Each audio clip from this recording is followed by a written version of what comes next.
The gentleman in the ample white cravat and the shirt frill, taking his brandy and water so pleasantly with his good friend Tulliver, is Mr. Riley.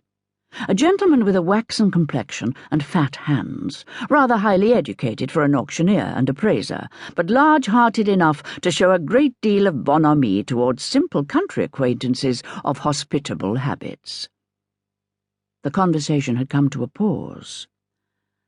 "There's a thing I've got in my head," said Mr. Tulliver. "Ah?" said Mr. Riley. "It's a very particular thing. It's about my boy Tom."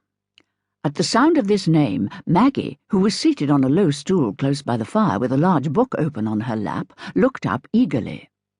There were few sounds that roused Maggie when she was dreaming over her book, but Tom's name served as well as the shrillest whistle. "You see, I want to put him to a new school at midsummer," said Mr. Tulliver. "He's coming away from the academy at Lady Day, but after that I want to send him to a downright good school, where they'll make a scholar of him." "Well," said Mr. Riley, "there's no greater advantage you can give him than a good education." "I believe you," said Mr. Tulliver, turning his head on one side. "I shall give Tom an education and put him to a business, as he may make a nest for himself and not want to push me out of mine." This was evidently a point on which Mr. Tulliver felt strongly.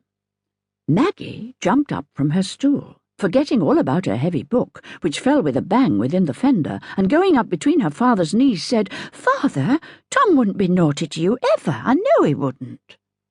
Mrs. Tulliver was out of the room superintending a choice supper dish, and Mr. Tulliver's heart was touched, so Maggie was not scolded about the book. "What, they mustn't say no harm of Tom, eh?" said Mr. Tulliver, looking at Maggie with a twinkling eye.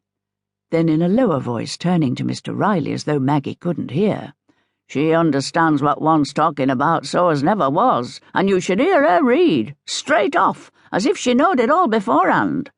She'll read the books and understand 'em better nor half the folks as are growed up."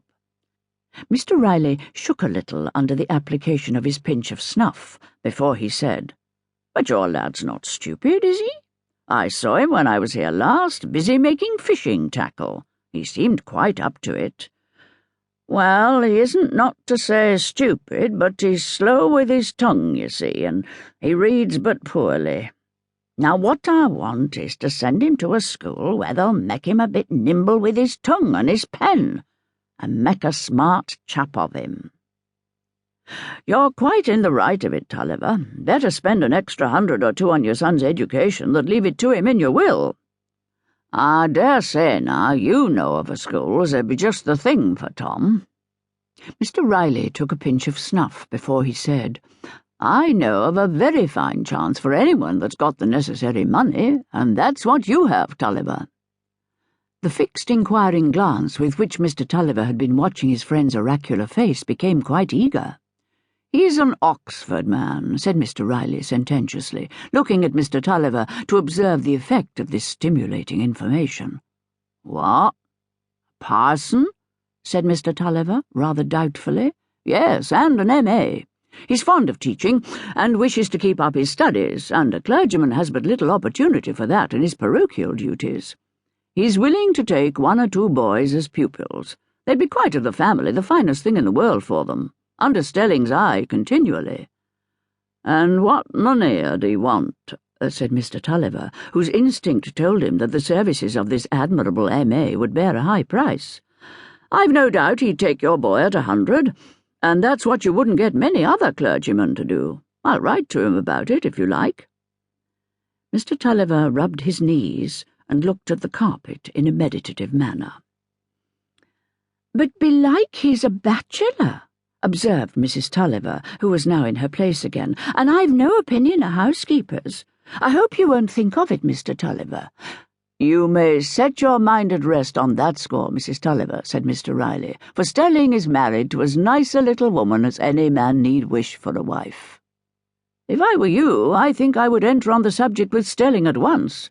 There's no necessity for sending the boy before midsummer, but I would be on the safe side and make sure that nobody forestalls you." "Aye, there's summat to that," said Mr. Tulliver.